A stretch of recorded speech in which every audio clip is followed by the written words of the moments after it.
lépked, akár a tornász, így megy a nagy ho-ho-ho-horgász. Bátran rikkan puhája, ho-ho-ho-ho-ho, megint csak ho-ho-ho-ho. Van itt csali, s egy-két horog, az eszem pedig jól forog.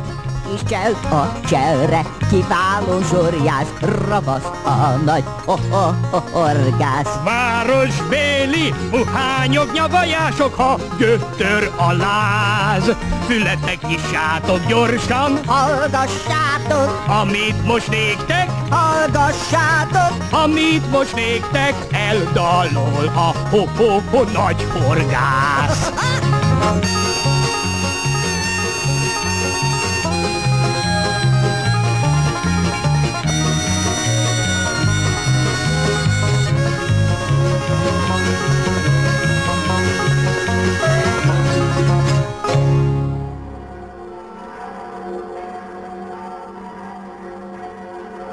Én, mint az egyetem boa konstruktora, doktorrá fogadom önt, bubó, bubó.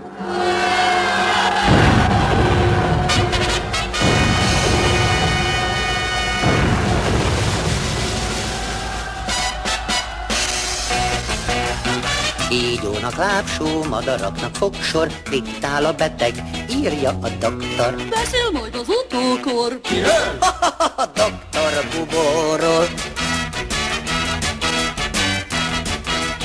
Döhög a harcsa, reomás a mókus, nem segített rajta, csak a pszichológus. Beszél majd az utókor.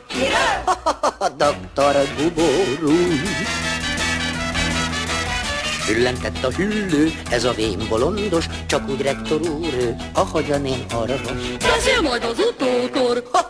Kiről? Doktor Bubóról. Beszél majd az utókor, doktor Bubóról.